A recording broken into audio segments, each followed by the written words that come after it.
Well, hello, fans. I'm here with Keith Costigan, the Seattle Sounders FC newest play-by-play announcer. Keith, thank you very much for joining us this morning. Well, thank you. Thanks for having me. Looking forward to our chat. I'm sure there'll be some interesting questions. For those fans who maybe aren't familiar with your biography, can you give us maybe a little bit of background, how you started in football, maybe transitioned into a broadcasting career? Yeah, I initially came to a college.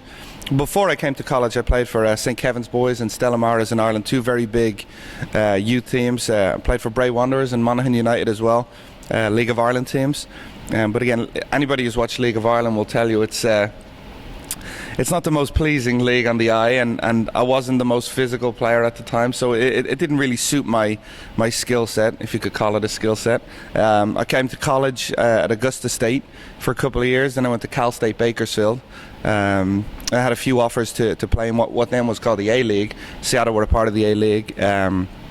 Eventually signed with Bobby Howe, who coaches, I believe, in Seattle now, still with Portland Timbers. So was with Portland Timbers for 2.5 years, and then rounded it out at Harrisburg City Islanders, but would train in the off-season with the LA Galaxy. So I would be down there training.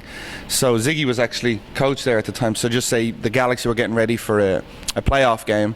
They were playing Chicago. They would have, an 11 matching the Chicago style of play or whatever. And, sometimes I'd be involved in that. And it kind of just went from there. And how did you get into broadcasting after your playing career ended?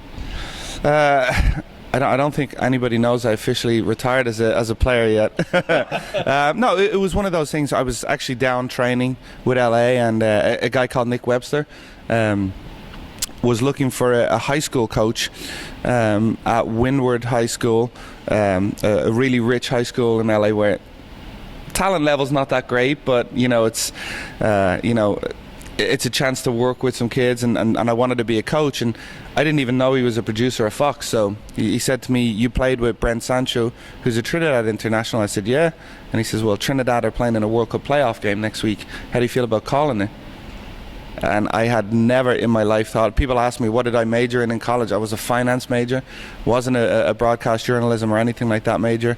So at first I was kind of like, I don't know if I could do that, And Nick said, "Well, give it a go." I did it. A couple of months later, the head guy at Fox called me back and was like, "Why don't you start coming in and doing some more games?" So I fell into it, and I'm kind of glad it was that way. I never took myself too seriously early on, and I think that's stood me in good stead for the rest of my career. And what was the rationale, Keith, for you coming from such an international and global focus to actually being, a local play-by-play man for an MLS side? I thought about it, but this rivalry is incredible, Seattle fan base just continues, it seems to me it just continues to grow. World-class facilities, world-class setup, world-class ownership. They don't just want players, they want the best players. So, I sat down and I said, I want to do it, and I've had offers before to do MLS, regional.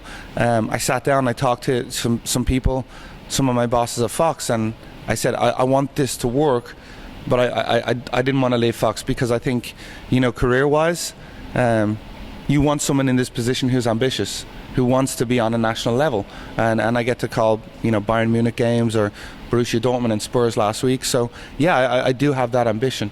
I want to call games, in Europe as well, but I don't look at this as a regional broadcast. There's 3 national broadcasts: Fox, Univision, and ESPN, and then there's Seattle. And the production levels here are incredible. I get to work alongside Casey Keller, who is just phenomenal to work with. He's been incredible since I arrived. So a lot of thought went into it. I knew what I was doing. We went over, maybe a 3 or 4 week process. Involved me pulling over in England a few times and talking on the side of the road on the way to Newcastle or something. But the more I talked about it, the more I talked to the guys here, the more I wanted to be involved.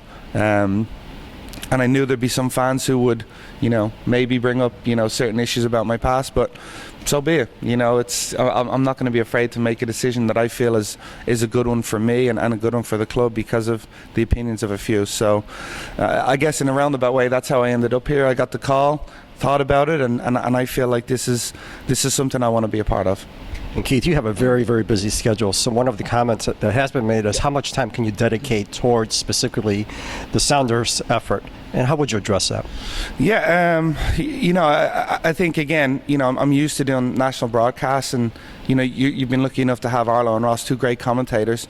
Arlo moved on to a national broadcast. I feel like if Arlo was still here and could do national from here, he would probably like to do both, because it's just such an incredible place to be. But I'm a junkie. I'm not a broadcaster. I'm a soccer person broadcasting. This isn't. I made the comment to somebody upstairs when I first arrived here.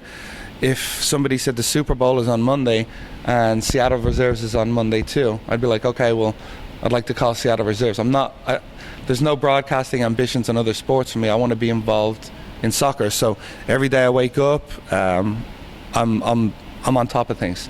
Ryan, my producer, will tell you every day I send,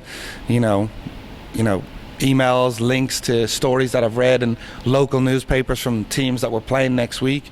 I live it. So all I can ask people of is to judge me on the broadcasts, and know that nobody's going to prepare harder than me to be ready to be involved in the broadcasts. And I get the idea that you want someone to live here. I understand that, but again, I feel if you brought someone in who wasn't on a national broadcast and lived here, they would be looking to try be involved in a national broadcast somehow. So you keep going through that cycle. I've been lucky enough to figure out a way to make it all work, and I can promise you that I'm going to give 110% every game. If I can't, I won't be here. I'm always going to be open in terms of talking to fans and talking to you guys, and I'm excited to be a part of Seattle, and I'm excited to get that first win. I'm hoping April 2nd, that's when we get that win.